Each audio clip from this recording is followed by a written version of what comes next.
The question is, what is Aghora tradition? Aghori tradition or Aghora tradition? Can you please tell how is it different from other traditions? Okay. The question is about Aghori tradition. See, there are many paths for enlightenment.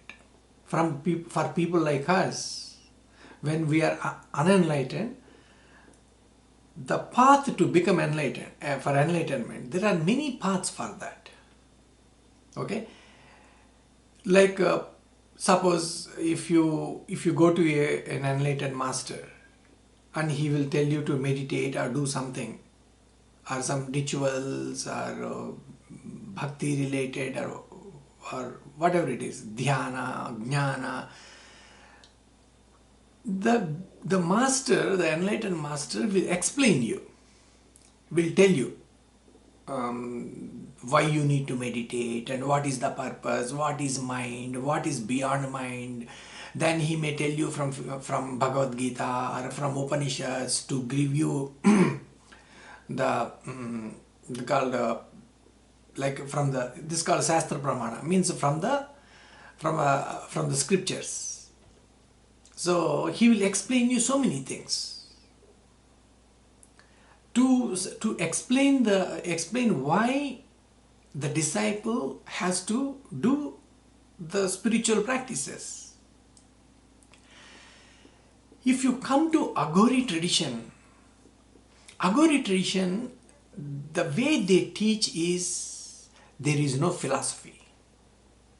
Suppose if you see in Bhagavad Gita, how Krishna explained to Arjuna so many things, every possible philosophy, either from Upanishads or from yogic sciences.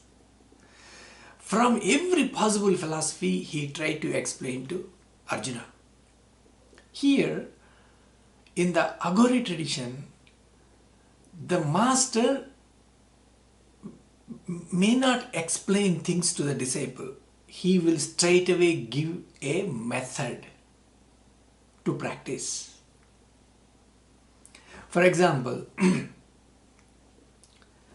master may tell the disciple, live with awareness. Bring awareness into your life.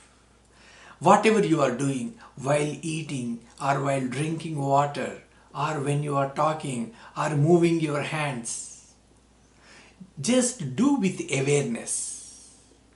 That suppose this is practiced as a technique, living with awareness, then bring awareness to your thoughts. This is practiced as a spiritual practice in many traditions. So the master may tell the disciple, after maybe couple of months or few months of practicing, if the disciple comes back and tells the master, sir, I am not able to practice awareness. Somehow it is becoming a little difficult for me. If the disciple comes back like that. See, in other traditions, master may try to explain the idea behind it, the philosophy behind living with awareness. Here in the Aghori tradition, master, he will not do any of that. He may tell the disciple, very simple, you are not able to live with awareness, the solution is very simple.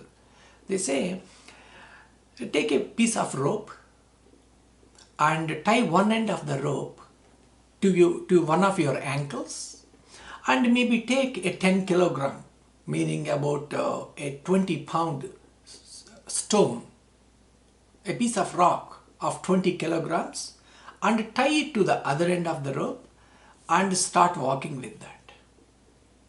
Imagine if you are walking every day, 24/7, whenever you are walking, you have to walk with something dragging a 10 kilogram rock.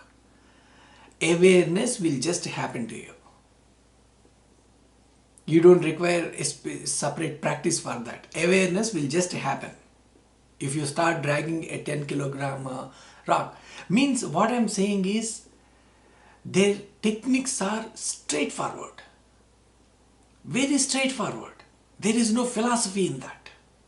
There is no extra talking about it. Straight away go to the point. That is the way Aghori tradition is. One more thing is, if I want to give one more example, take for instance, fear. We all have fears. So many fears we have. Fear of that, fear of this. The root of all fears is fear of death. Okay, fear of death manifests in many fears for us. Fear of losing money or fear of losing somebody. In many fears it manifests, but the root is fear of death. For example, if the disciple is afraid of death, need not be disciple. Everybody is afraid of everybody is afraid of death. Everybody has fear of death. There won't be any exceptions about it. So, if the person is afraid of death, how do you solve that problem of the disciple? How do you fix it? It's a very difficult thing. How much ever you tell the disciple, don't have fear of death, after death it is just a transitionary period, you will take another birth, you will take another life.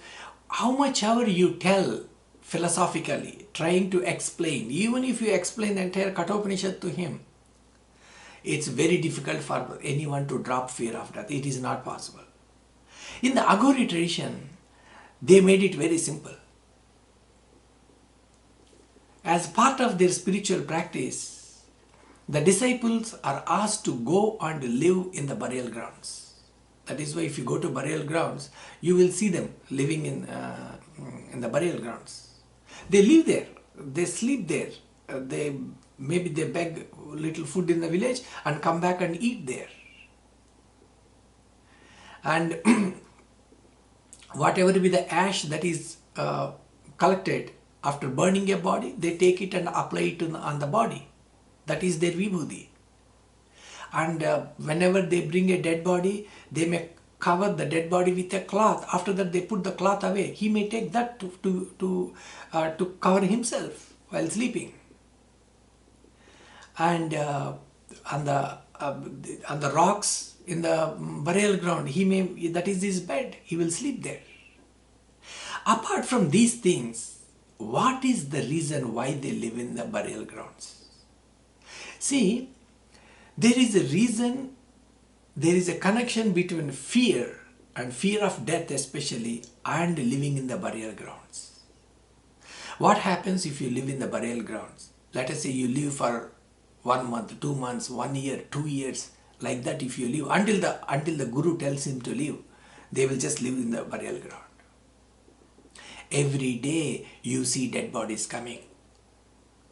Every day you see dead bodies coming. Rich people, poor people, maybe children, maybe grown-up people, ladies, gents, everybody.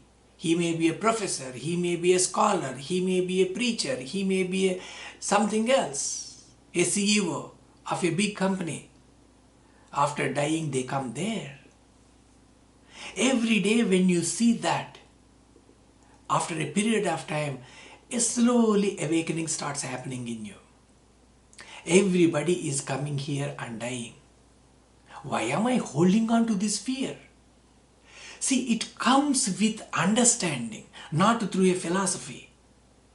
When you see dead bodies coming every day, people are coming and dying. What am I going to do before I die?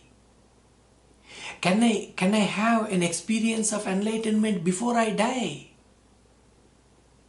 Why am I holding on to this fear? Everybody has to die one day or the other. So, this is the way in the Aghori tradition, the teaching happens. Straight to the point. No philosophy, no discourses, no discussions. That is the greatness and the strength of Aghori tradition. Thank you.